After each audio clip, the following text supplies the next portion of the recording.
know, you used to work in this building. You were at one time part of the cast of Saturday Night Live. Yes. How long ago was that? I think that was in '86. Who else was in the group? It was you, Anthony Michael Hall, Randy Quaid, right? And John Lovitz. That was his first year too. It was the first year that Lauren came back and was producing. Yeah, it was an interesting group of folks there, wasn't it? Yeah, it was. How did you get the job, get the part, try out? What did you do? Well, Anthony Michael Hall had already been, you know, he'd already been set. Yeah. And it was slight nepotism. He was like, well, get Downey in here. And they're like, we don't give a damn about. But then I came in, and I did this audition. I thought they said, well, it'll just be you and a few people. But I came in and said, it's Lorne Michaels. It's like 30 shirts. It's the shirt stuffing competition. And so I'm really nervous, but I took my T-shirt off and I put it over my head. And I did this character that I saw at this club called Voila in L.A. This Iranian guy was really hammered. And he didn't know the language well enough to really be offensive. So he's like, you're looking at my cell. If you want to go outside, you kick my ass because you're sleeping with my mother. And I don't know, really. Hammered Iranian is beautiful if you get it done. The veneer is very... and did you enjoy that experience up there? Yeah, well, I You were think up there 2 seasons, 1 season? One season, yeah. Well, it's like, I think doing live television is probably the most nerve-wracking thing you can do. You know, you get out of that Attila outfit. We've got to get you into the spaceman suit. Jay Leno is very angry, you know. You know. Is it more difficult, or is there any way to compare to making films? Well, I think it's because you've got 200 of your peers in the audience. Yeah. You've got, you know, you got the guy who goes. It always seems like it goes from 5 to 1. There's no 4. So it's like. Yeah, it's completely nerve-wracking. Yeah. And this is a pretty good gig for you here, this Mel Gibson deal, huh? Yeah.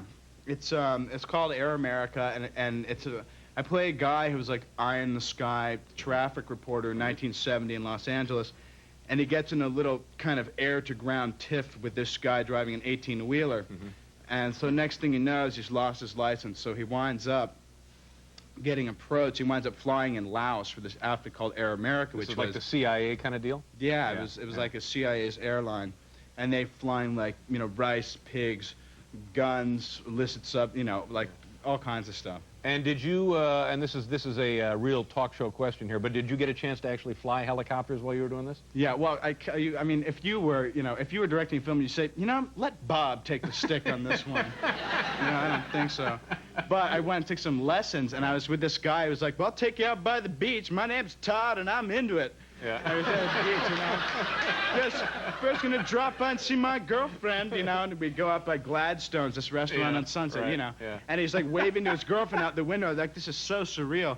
He takes me around, takes me to downtown L.A. He's like, you'll be all right. You're looking a little blue there, pal. I was like, sure am. He goes, well, just cup your hand, put your face out the window. Most of you little movie guys usually toss your cookies anyway, so.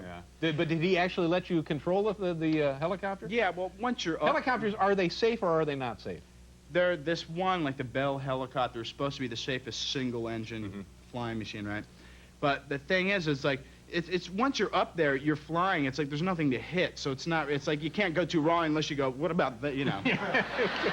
Let's see what Todd would do then. Yeah. So, anyway. Did you ever get to the point where you could land the thing, or that's a little too advanced? For Landing helicopters is really tough, you know? Yeah. I did one of my own stunts, though. There was a scene where my character is supposed to be hungover, because they, like, fly during the day, and then they get, like, really trashed on these, like, Laotian Mai Tais at night. Yeah. And they, and I'm like hungover in the morning, and I get woken up suspended by a rope underneath the helicopter, and Mel Gibson's character, Gene, has picked me up to take me to work. And I saw the stuntman doing it, I was like, I'll do that. You know, and then I did it, and I forgot I had to keep my eyes closed until the scene was, they yelled cut, and so I opened you're dangling from a helicopter on a rope. I was dangling, yeah. Dave.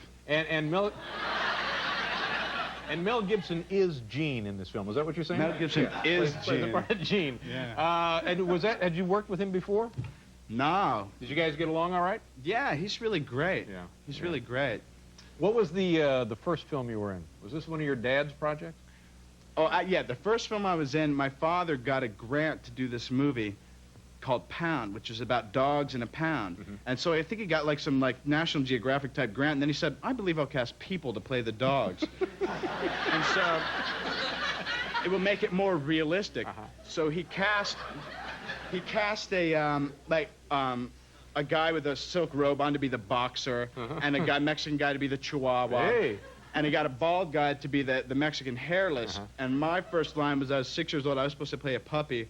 And I go up to the guy and say, basically, you're bald, you got any hair on your gooey bag?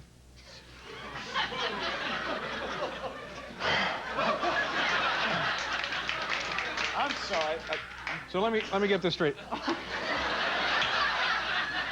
Mel Gibson is Gene in the film. Yes. And who are you in the film? I'm Billy Covington. It's Gene and Billy. Well, that's good. And this thing opens now? It's open now? Opens all over the... Yeah. This is like another summer blockbuster, isn't it? It opens August 10th. August 10th. All right, Yeah. there you go. I hope it's a huge hit for you and a nice meeting. I hope you can come back as well. Nice to see you. Robert Downey Jr. We'll be right back, kids.